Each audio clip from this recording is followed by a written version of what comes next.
Hi friends, welcome to my channel. ఈరోజు చేసుకోబోయే recipe వచ్చేసి రాయలసీమ స్టైల్లో ఉగ్గాని ఎలా తయారు చేసుకోవాలో చూపిస్తున్నాను. ఫస్ట్ వచ్చి జీలకర్ర ఆవాలు వేస్తున్నాను. ఆయిల్ పెట్టేసుకున్నాను ప్యాన్లో.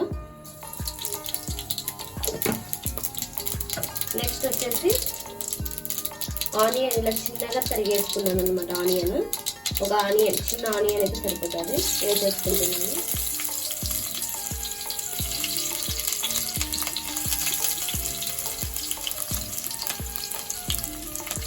నెక్స్ట్ వచ్చేసి పచ్చిమిర్చి ఇలా చిన్నగా తరిగేసుకున్నాను అనమాట. ఇలాగా చిన్నగా ఇలా స్లైసెస్ వేసుకొని నేను ఇది కూడా వేసేసుకుంటున్నాను. రెండు బాగా మిక్స్ చేసేసుకున్నాను.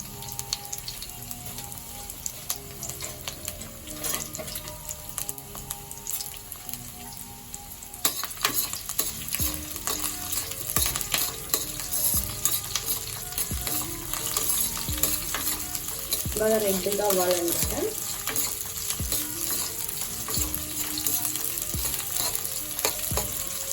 ఇవైతే మంచిగా గోల్డెన్ కలర్ లో వచ్చేసాయి అనమాట. ఇప్పుడు వచ్చేసి నేను కరివేపాకు వేసుకుంటున్నాను, ఒక రెమ్మ. నెక్స్ట్ వచ్చేసి టమాటా చిన్నగా తరిగేసుకొని ఒక చిన్న టమాటా వేసుకుంటున్నాను.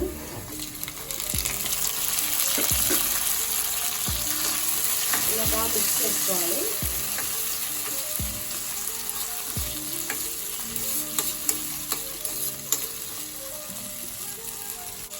నెక్స్ట్ వచ్చేసి రెండు పచ్చిమిర్చీలు అనమాట. బాగా కారం ఎక్కువ తినేవాళ్ళు ఉంటే కొద్దిగా పచ్చిమిర్చి ఇట్లా దంచుకొని పచ్చిమిర్చి వేసుకోవచ్చు. లేదు అంటే మనం తిరువాతలకి ఆల్రెడీ పోసేసాం కదా, అవే సరిపోతాయి. నేనైతే వేసుకుంటున్నాను. కొద్దిగా రాయలసీమ కదా, కొద్దిగా కారం ఎక్కువ తింటాను.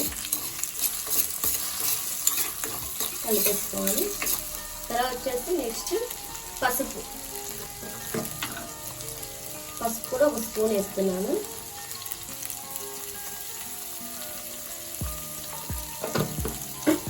రెండు మిక్స్ చేసుకుంటాం.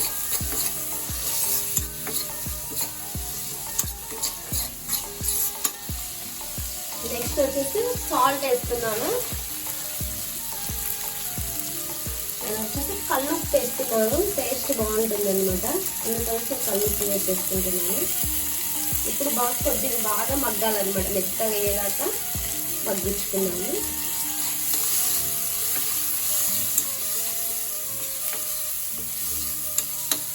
సో ఫ్రెండ్స్, బొరుగులు అయితే నేను తడిపి పెట్టేసుకున్నాను అనమాట ఆల్రెడీ. ఇదో ఇలా తడిపేసి పెట్టేసుకోవాలన్నమాట. ఇలా మరీ ఎక్కువ తడుపుకున్నా కూడా మెత్తగా అయిపోతాయి, కానీ ఇలా ఉండాలన్నమాట. జస్ట్ ఇలా సరిపోతాయి అనమాట. ఇదైతే మనకి రెడీ అయిపోయింది. దీంట్లోకి వచ్చేసి నేను బొరుగులు వేసేస్తున్నాను. తడిపి పెట్టుకున్నాను కదా, ఈ బొరుగులు వేసేస్తున్నాను.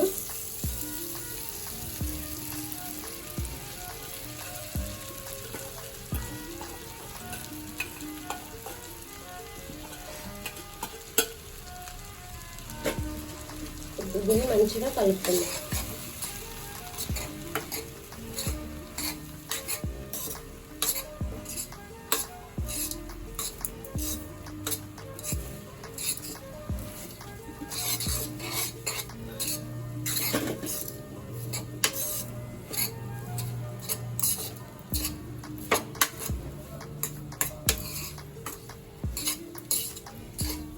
మనకైతే ఉగ్గాని రెడీ అయిపోయింది ఫ్రెండ్స్. సో ఫ్రెండ్స్, ఫైనల్గా అయితే మనకి ఇది రెడీ అయిపోయింది. దీంట్లోకి వచ్చేసి పుట్నాల పప్పు మిక్సీ ఆడించి పెట్టుకున్నాను అనమాట. పొడి ఒక స్పూన్ వేస్తున్నాను. చాలా అంటే చాలా బాగుంటుంది పొడి వేయడం వల్ల. ఒక స్పూన్ వేస్తున్నాను అనమాట. ఇంకొద్దిగా వేసుకున్నా కూడా చాలా బాగుంటుంది అనమాట. పొడి పొడిగా ఉంటుంది అనమాట, ముద్దలాగా ఖర్చుకోదు ఉగ్గాని. ఇది వేసుకోవడం వల్ల టేస్ట్ ఇంకా బాగుంటుంది. వేసుకుని ఒకసారి ఇలా బాగా కలిపేసుకొని స్టవ్ ఆఫ్ చేసుకున్నాను. ఇంకా